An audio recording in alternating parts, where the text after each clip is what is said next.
Donc, je vais vous parler effectivement de taux de perte en maternité en lien avec la prolificité. Alors, quand on regarde les résultats, les derniers résultats calculés en 2003 en G3T sur l'échantillon national, ben, finalement, on s'aperçoit qu'on est toujours dans une démarche de progrès avec en moyenne 16,9 nés totaux, 15,6 nés vivants et en moyenne 13,2 sevrés. Alors, bien sûr, il y a de la diversité autour de tout ça. Donc, depuis 2017, ça correspond en moyenne à 0,3 nés vivants par an en plus et 0,2 sevrés par an. Donc, des raisons d'être optimiste. Par contre, lorsqu'on regarde l'écart entre les deux courbes de nés vivants et de sevrés, on s'aperçoit qu'en 20 ans, on a une certaine érosion liée des gains liés au nés vivant. Et donc, ça correspond à finalement un taux de mortalité des porcelets en maternité qui est toujours en hausse, comme on le voit ici lorsqu'on regarde la courbe des nés vifs en noir et la courbe des pertes sur nés vivants. Finalement, on a une augmentation des pertes sur nés totaux avec 22% en moyenne en 2023, 15,4% de pertes sur nés vivants. Les taux de mort-nés, eux, sont assez stables, toujours en moyenne inférieure à 8%. Donc, on a, depuis 2017, les choses s'accélèrent un petit peu, on a augmenté 2 points. Alors, il y a, autour de cette question des pertes en maternité, il y a des enjeux sociétaux et technico-économiques. Cette mortalité reste élevée en moyenne, mais elle est surtout extrêmement variable selon les élevages, parfois beaucoup plus élevés. Donc voilà, c'est un enjeu technique, hein, ça conditionne les résultats économiques, mais c'est surtout, on a surtout de la pression sociétale autour de cette question-là, plus ou moins selon les pays en Europe, mais en tout cas c'est important. Les facteurs de risque de mortalité en maternité sont connus, il n'y a rien de vraiment nouveau, ils sont très variés et la taille de portée fait partie des facteurs de risque. Voilà, mais les caractéristiques des porcelets, les pratiques d'élevage sont aussi déterminantes. Donc, on sait que régulièrement, les études qu'on fait sur cette question-là montrent que la maîtrise de la mortalité en maternité est particulièrement difficile, en particulier dans les élevages les plus prolifiques.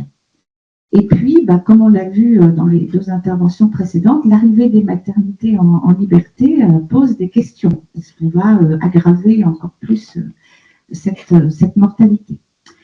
Alors donc, on a conduit une étude basée sur, l'objectif était d'analyser la variabilité des résultats des élevages au niveau français à partir de données récentes, et de rechercher si on pouvait trouver des profils d'élevage qui arrivent à bien concilier à la fois des bonnes performances de sevrage, des bonnes performances de survie en maternité, selon les niveaux de prolificité.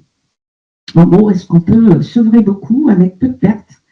Et qu'est-ce qui se passe lorsqu'on a des prolicités élevées? Et on voulait aussi, dans cette étude, prendre en compte la diversité, essayer de prendre en compte la diversité des équipements en maternité. En particulier, les cages, la présence de cases liberté ou de cases avec ascenseur. Donc, l'étude est basée sur les données G3T qui sont collectées à l'IFIP dans le cadre du dispositif national GTPOR. Voilà, donc on a utilisé les résultats moyens d'élevage obtenus en 2022 pour plus de 1000 élevages.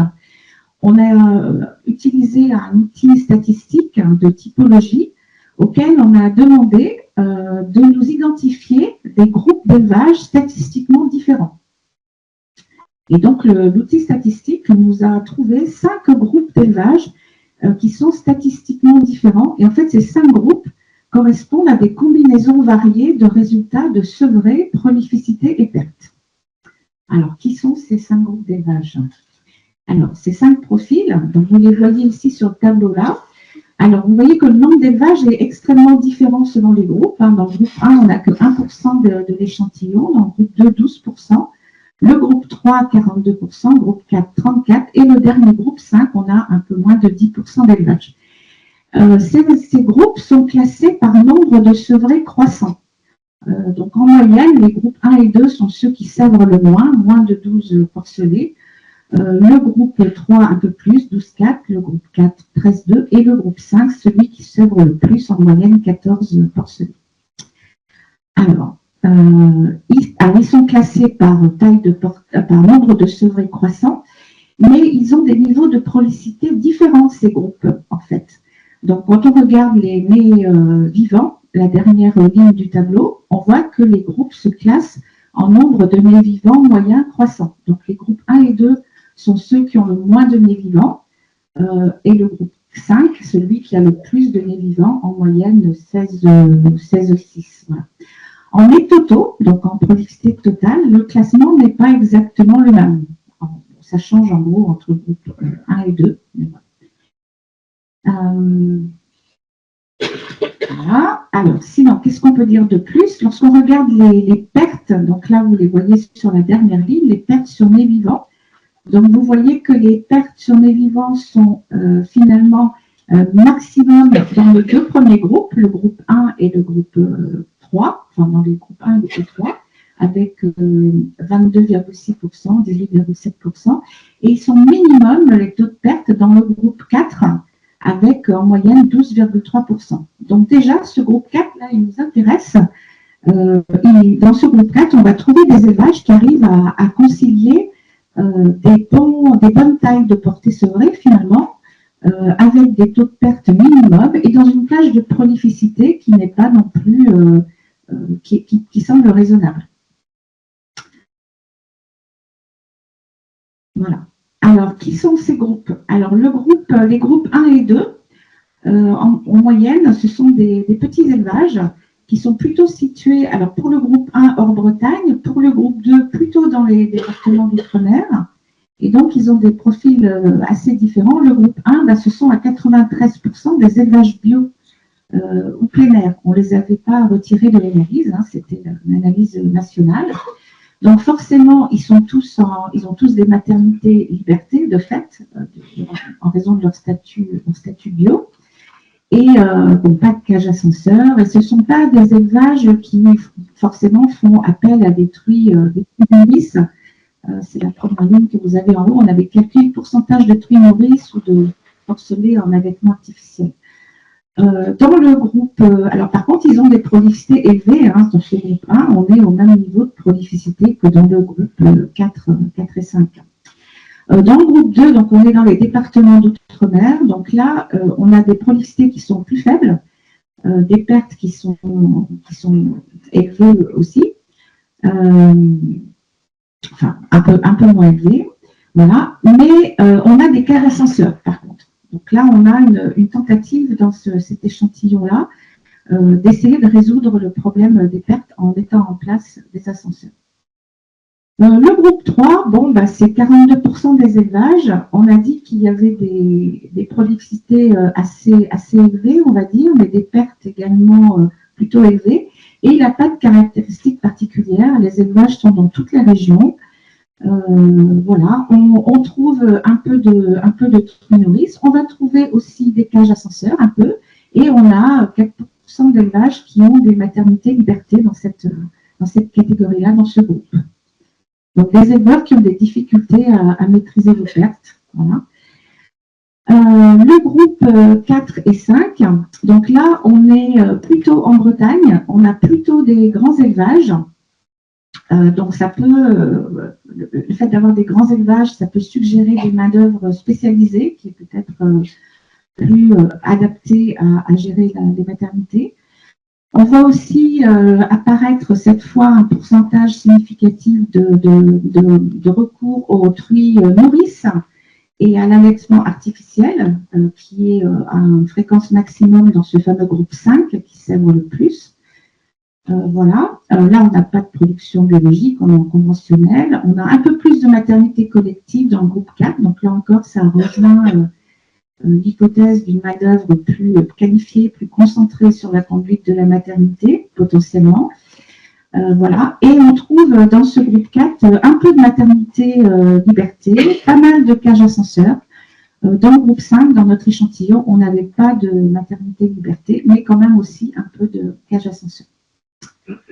Voilà. Donc, on peut représenter graphiquement ces groupes. Là, sur le graphique, vous voyez, chaque point représente un élevage et les 5 groupes sont représentés en couleurs différentes. Alors, ce graphique, il vous montre le lien entre la taille de la portée sevrée et le nombre moyen de nez vivants. Voilà. Donc, vous voyez le groupe 4 et le groupe 3 qui se distinguent nettement. On est dans la même plage de prolificité et le groupe 4 sert au talus dans cette même plage, donc avec des pertes en maternité moindres. Voilà. Alors, je vais aller plus vite. Voilà. Donc, c'est ce groupe idéal. En conclusion, donc la prolificité, les grandes portées, elles jouent un rôle ambivalent. Elles ont un effet favorable sur le nombre de sevrés, c'est évident, il y a une excellente relation entre les deux. Par contre, elles contribuent à expliquer aussi les écarts de mortalité entre élevages. Voilà. La plage 14-16 nés vivants, dans cette plage-là, on s'est aperçu que c'était possible de concilier les bons niveaux de sevrés avec des mortalités maîtrisées dans le groupe 4. On a vu aussi sur les nuages, dans les résultats, que diminuer la taille de portée, ce n'était pas forcément une garantie de moins de mortalité. On a vu ça dans les élevages qui ont des prolicités plus faibles. Certains facteurs favorables ont été confirmés, les stratégies d'allaitement, les nourrices, le logement en bâtiment, les grands élevages. Les ascenseurs et les maternités liberté, leurs impacts sont variables, on en trouve un petit peu dans tous les groupes. Voilà. Pour poursuivre ce travail, ça sera intéressant d'associer d'autres informations sur les pratiques et les équipements qu'on n'avait pas dans le détail ici. Voilà. Et bien sûr, d'identifier, de partager les bonnes pratiques qui sont certainement présentes dans ce fameux groupe 4. Il serait certainement aussi utile d'élargir la réflexion au-delà de la survie à la maternité. Survivre, c'est bien, mais la société nous attend probablement sur d'autres enjeux au-delà de la survie, sur la prise en compte du bien-être des porcelets et des truies, et puis l'impact au stade ultérieur en post-sevrage, engraissement, c'est important à considérer aussi. Si vous souhaitez aller plus loin, vous pourrez lire le texte complet de l'étude présentée aux Journées de la recherche porcine. Vous pourrez aussi aller visiter le site GT Direct pour voir notre outil PetMat qui vous permet d'analyser automatiquement la mortalité en maternité et les survies et les facteurs de risque à partir de G3T. Et puis, on fait des choses aussi en termes d'audit et de formation pratique sur cette question-là. Voilà.